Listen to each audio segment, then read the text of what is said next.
Okay, so take two on this video. I just did about a 10-minute one for you guys, only to find out that I filmed it in time lapse and it was just me waving my arms wildly for a couple of seconds. Anyway, so the saga of the paint job. Things started off very well, and there was a post in here.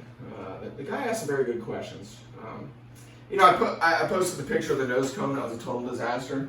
And you guys probably think, man, this guy's some kind of an idiot. This dude doesn't know anything about paint. How does that even happen? You know what I mean? And I don't blame you for thinking that, but I can assure you that I'm going to tell you a tale that you've likely never heard before and might even find hard to believe. So this is a consumer product alert I'm putting out here. Again, everything started off fine. You even saw the pictures up here where I had the silver on and the white on the payload section and the whole body, the whole booster primer. That all looked great. Even showed you the close-up of the booster. A couple little minor flaws on it. And, I'm just learning. There's things I can live with. Yeah, I want it to look great, and it's going to look great. But I can live with, there's this little tiny thing. I mean, you can't even feel it. If the light hits it just right, and, there's a little spot of filler I didn't quite sand down enough. Little imperfections in a fillet here and there. I can totally live with this. It looks great with the paint on it. I think it gives it a bit of a rugged handsomeness. All right, so that's where I'm at. And I'm not copping out, by the way. This is a good finish, and the things that I'm telling you are very minor. And I can tell you right now, this rocket looks like some time was put into the finish and care. And I did put a lot of care and time into it. Filled the spirals, which you can see, but the ones you see are actually bulging out a little bit. And I guess I learned now that those need to be sanded down, I guess. And I didn't do that. So, but that's again very very minor. And you can with this gloss white on here, you can barely even see it at all. Two little holes for the rail buttons. I remember to put those on there. Carefully measured those. Anyway, I want to get to this post where this gentleman goes by the username New York or NYT Runner. So NYT Runner says, "All right, paint rehab. Here we go. What were the conditions while you painted? And did they match the required range on the back of the can, color and clear?" No, they did not. I was spraying in a high humidity. Temperature was good, very high humidity though. However, and this is like a detached garage that was converted. This really cool little apartment. I love it here. But anyway, it has a really good air conditioner. That's also a heat pump, so I could heat it that way, but I just, for heating stuff, as far as hobby goes, I use the space heater. If I want to dry it and get some hot air on it, whatever. But, so, good cooling, good dehumidifying, humidity control, good heat if I need it. So I can control the environment in here. Yeah, it gets the fumes get notches, but I do it in the morning, then go for work all day, come back, the place airs out, I open it all up, get these fans blowing, and it's nothing in no time. So, maybe that's not a good idea. I don't know. It doesn't smell like paint here, so literally it takes 2 minutes to clear it out. It's not a big place. Location though. Anyway, okay, so that's the answer. In other words, I'm aware of the atmosphere that I'm putting this stuff in to dry. I mean, again, I would just paint it and immediately bring it in, just hit it.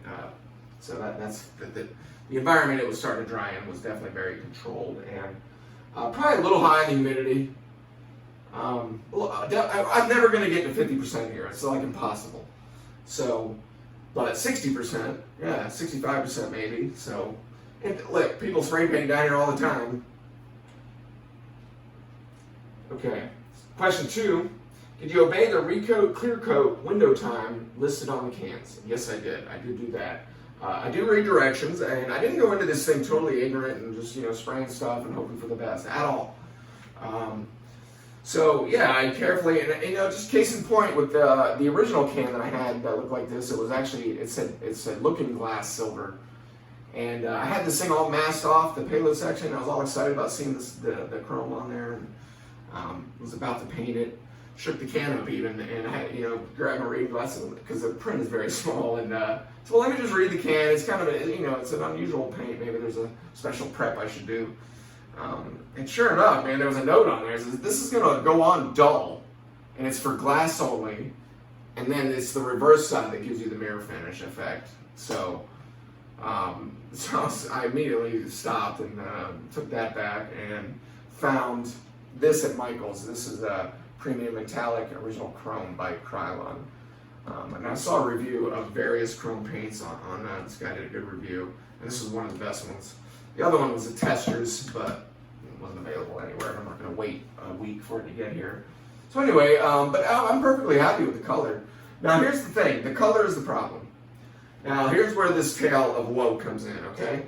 So I had this thing nice and silver, and I let it dry a good 24 hours in this nice, I was letting the fan blow. It either had heat, fan, dry. It was a very favorable environment for drying, and so a full 24 hours. And I didn't even want to go crazy with the clear. I just want to put one little light coat on it, one little light coat. If I'm impatient, forgive me. All right, I just want to see what it looks like, see if it makes that silver pop a little more. Now, not pictured. These are the color paints I'm using. This white came out beautiful again.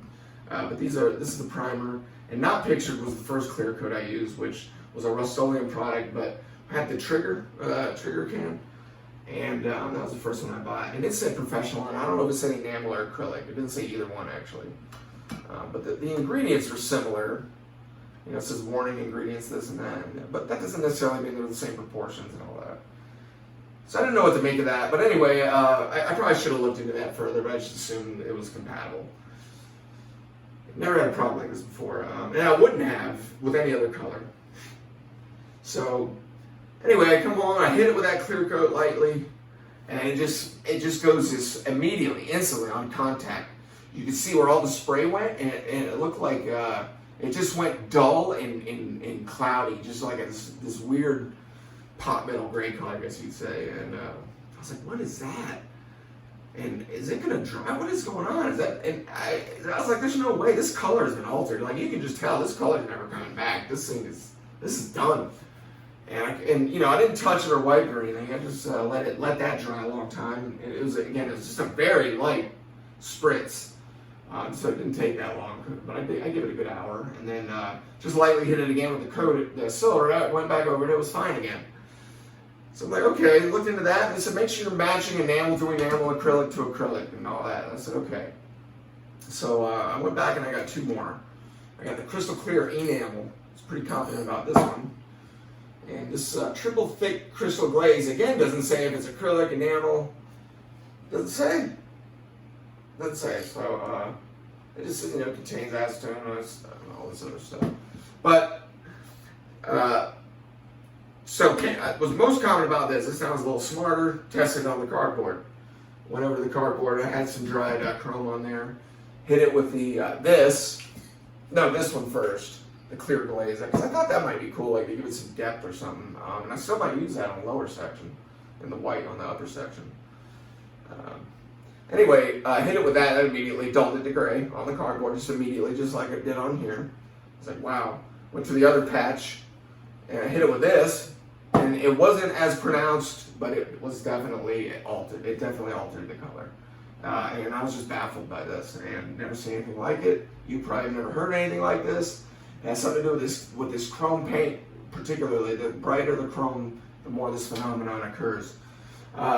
So I did a very specific Google search on the topic about what is, clear coat, chrome spray paint, ruin finish, something like that. Very, very little information was coming up on the general searches, so I was narrowing it down by that. And God bless the online communities. This is where all this information is being shared, and it's just the true information age is in the communities online, in my opinion, not on commercial sites. Because look at this. This is the only info I found. This is like page. This wasn't on the first page of Google, but it was surrounded by like all commercial stuff, with tips of painting chrome, tips of painting clear coat, etc. Nothing about the two interacting with each other negatively. This is the only thing I found. Okay, listen to what this says. Where are my glasses here? Oh, where did I put my reading glasses? Here we go. Getting old here, my eyes are going on. It says, I don't know how many of you have tried using highly reflective silver chrome paint yet, but you may have noticed that spraying on the usual protective clear coat will absolutely ruin the look of it. What was bright and shiny chrome becomes a dull pot metal gray when clear coated. So this This is out there. It says, I discovered recently reading Prop Replica forum threads, another community that this guy found info for his community, which is cosplay, I think, to our community of rocketry. Now, how amazing is that? That this information is being shared from community to community. They're completely unrelated, except in this way. This guy was related to that community through trying to find how to paint a piece of his equipment that a prop guy would do. And as a rocketry guy, it's about the finish of that paint and the correction of it. So I just find that cool. It says the solution is this. Floor wax. Future acrylic floor polish can be brushed or airbrushed over a chrome silver paint job and not interfere with this look. I gather this is because it's an acrylic and not a lacquer or enamel like the usual spray paint clear coats are. So I don't know if those were lacquer, enamel, or acrylic that I tried. I know this one's enamel, but I don't know about the other two. I have no idea. There isn't a lacquer, a clear lacquer I could get. Would that be the solution? I don't know. It says here not. So I don't know, acrylic maybe? That it's enamel paint, acrylic clear coat, guys. Does that sound right? Anyway, yeah, it says with this wonderful tip. Now here's the problem with that. Future floor polish. This post was made way back in 2006. It's still out there helping me here, 14, 15 years later. Isn't that crazy?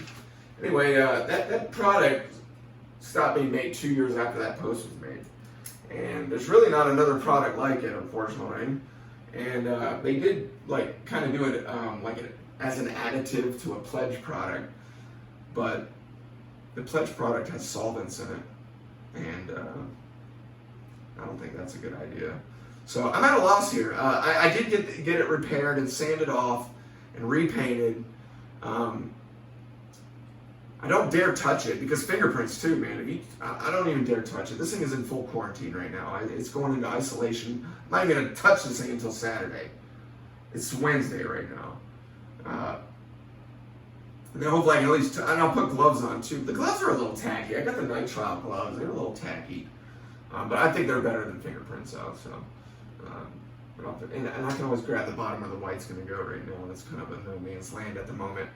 But anyway, but yeah, I got to come up between now and then. If you guys can help me, please come up with a safe coating that I can put on this to protect it and give it some shine and some polish and a little protection. And same with the rest of the body. But yeah, I could probably use any of those clear coats on this part with the regular paint on it, this regular enamel paint. I could probably use anything. So it's just this particular color is the problem. So. Open to suggestions. Maybe if you guys know about this floor polish or acrylic floor polish that's similar to that product, maybe, that might be the solution. Turtle wax didn't work. Oh, by the way, yeah, that's what caused that damage. That nose cone picture. Turtle wax. I just said, well, I'll just put a little coat of turtle wax on it. I had a rocket that was copper metallic, and I turtle waxed the crap out of that thing. I mean, it had depth to it. No problem. So I didn't even think twice about that. That's water-based and everything. I think. Maybe it's paraffin, I don't know. But anyway, maybe that's the problem. It's paraffin, which is oil-based. Or is it carnauba? I'm not sure about that. I mean, would that be considered a solvent, though, that wax? I don't know, but and that wax, by the way, went over clear coat. This was going straight onto the paint. Anyway, it was a disaster. I started smoothing on my finger, expecting it to be just totally fine, and I started to go that dull, cloudy color, and the surface was coming off on my finger. I'm like, what? And oh my god! So I wanted to just lightly wipe it with a clean, lint-free rag, and that's what happened. It took off. It went that deep, that fast. So it has to be a solvent. Has to be. There's no way it would just dissolve the paint like that. Who knew? So that's what happened there, and that's why I had to sand it off and get it fixed. But listen, guys, look. Here's the finish. I can live with this. Is it perfect? No. Is it going to work? Yeah. And once I do, I will get it coated and figured out. I can totally live with this. Totally live with this. It's got a little imperfections, but that'll get shined up and pop. You put that on top of that black and white rocket with that silver tail cone. Look out. Look out. This too. I'll give you a close up of this finish. I'm very, very happy with it. Is it perfect? No. Is it nice and glossy and smooth and Yeah, there's some little imperfections here, and I'm totally happy with it. Totally happy with it. Once that black gets on there and stuff, it'll be won't be very noticeable at all. Any of the imperfections. And you say imperfect, I say ruggedly handsome. So that's where I'm at with it. But no, little stuff like this here and here. I mean, I can totally live with that at this point. And I've learned how to avoid it in the future, better techniques already. So, and on the next build, they'll be better. But it's totally fine with this build, and I'm very happy with the construction of this rocket. I mean, this thing is built like a tank. This thing is Ford tough. All that JD Weld in there and on the fillets. I mean, this thing is ready to rock. All the CA, 2 coats of CA on every fin, front and back, or side to side, whatever. And I'll tell you, that first coat would soak in so good. It was almost like bare wood, again, on the surface. Almost like you could hardly tell you put any on. And it wasn't until that second coat went on that you really got that smooth acrylic layer on top, and that was very difficult to sand. And you can still see where I missed a couple spots. There's even a couple scars. Look at it like this, man. Chicks dig scars. I mean, the women love the chin scar on Harrison Ford, right? So she's got a couple little things like that. I'd almost probably have to point them out to you. These 2 gouges in particular is another thing I learned. Sanding. If you fold the sandpaper in half, you create a sharp corner. If you're not careful, that'll dig in and gouge, and I can still see it. Again, can't even feel it with my fingers. Just very lightly, can't even feel it. But I can still see it with all that primer and paint and filler and sanding that I did. So apparently it's just permanently scarred, and that's it, and I'm happy with it.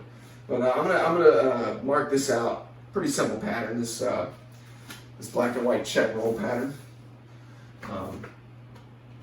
And also, if you look at this is metallic right here, metallic paint. So obviously, I'm going to use that in the tail cone here. Put the tail cone on the back. Oh, I can't do it now because it's all masked up, but with the tail cone here, and then come up 1 inch and put a 1 inch band. It's going to take a lot of masking, but put a 1 inch band of this paint around the bottom and make it look like that tail cone is cut up in there behind the fins. I think that'll be a very nice touch. Instead of just that stark boom transition, it looks very integrated that way up into the fins. And I think it's a close enough match, man. I think it is a close enough match to work. So especially since this will be one angle and then this will change angle, so you would expect it to kind of have a different look a little bit to it just from the way the light hits it. So I think I can pull that off. I'm going to do it for sure. That's going to be great. That'll just look really awesome, man. So that's what we're gonna do. I'm trying to get some black on this thing, get it masked off. I'm pretty confident working with this right now. Not so much. So that's what's going on. That was the saga of the paint and what happened. And I appreciate you guys, and I'm gonna keep you posted as we go on.